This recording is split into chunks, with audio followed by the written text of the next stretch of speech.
For today's video ay travel vlog naman po tayo. Ngayon nga, isasama ko kayo at ipapasyal ko kayo sa isa sa mga magagandang spot dito sa Peak District. At kung mga plant lover din kayo katulad namin, ang mumura po ng mga tinda nilang mga halaman dito.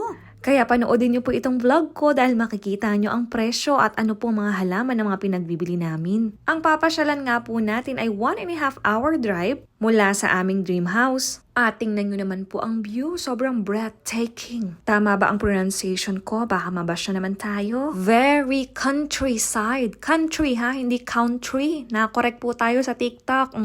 Pero nakakatuwa naman kasi pinapakinggan pala talaga ang aking pag-voice over. Thank you! At nakarating na nga po tayo pagkatapos naming dumaan sa mga sigsag-sigsag na daan. Talaga naman pong mahihilo kayo sa daan. At puro bangin din po ang dadaanan natin. At dito ko nga kayo ipapasyal ngayon sa Lovelock Bridge or Ware Bridge or Wee Bridge or Wee. Nako, itatype ko na lang. Baka mali-mali na naman ang ating pagbabasa. Mababash na naman. Sikat na sikat itong Lovelock Bridge na ito kasi naglalagay sila ng mga padlock with their names. Naka-engrave yung mga pangalan nila saka date ng kanilang mga anniversary. Huwag lang kayong masyadong didikit sa mga padlock kasi yung iba ay puro kalawang na. Tapos, ito ang view nyo. Pag nandun kayo sa bridge, talaga namang sobrang ganda niya at very fresh running water. At nagulat nga kami, kala namin ay puro ducks or swan lang yung nandito. Aba, nagulat ang Tatay Oni dahil may nakita siyang malalaking salmon. Sabi nung puting nasa tabi namin ay salmon fish daw po yun.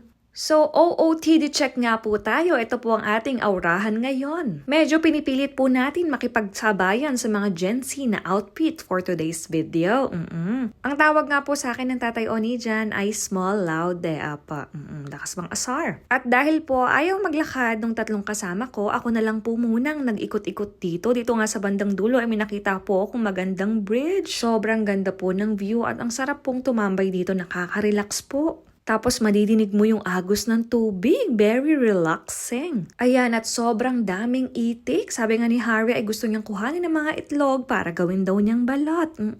Tapos dito naman ay ipapakita ko sa inyo na may natagpuan kaming bilihan ng mga halaman. Bank holiday nga po nung nagpunta kami dito at meron silang market. Ayan po, ang lalaki po ng mga rose. At meron ding hydrangea. Hydrangea yan ha, sabi nung kasama kong puti. Kasi sabi ko hydrangea, sabi niya sa akin ay hydrangea daw yun. Yung malaking rose ay 9.99 pounds lang at yung hydrangea naman po ay 5.99 pounds lang. At itong mga orchids po ay 2.99 lang. Itong ang eucalyptus, gusto kong bumili niyan, sayang hindi ako nakabili. At naglakad-lakad po muna kami at hindi muna kami bumili kasi baka may makita pa kami mga tinda dito. Sobrang ganda nitong village na to, parang nasa movie po kayo. Ayan nga at marami na rin silang tinda.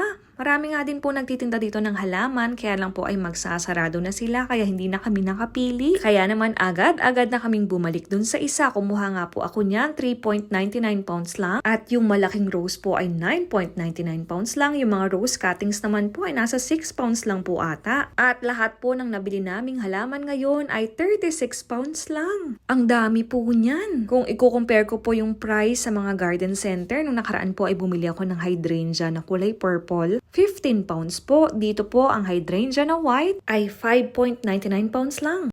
Tapos ito po, ipapakita ko sa inyo yung mga padlock. May mga naka-engrave po dito. Sayang nga at hindi namin nakita yung mga bilihan ng mga padlock dito na pwede kami magpa-engrave kasi ang Tatay Oni ay gusto pala niyang maglagay. Ang sabi niya nga sa akin nung pauwi na kami, akala ko naman kaya ka nagaya dito kasi gusto mong maglagay ng padlock natin dun sa Lovelock Bridge. Ang sabi ko naman sa kanya ay, Tay, wag mong iasa sa padlock ang pagsasama at pagmamahalan natin.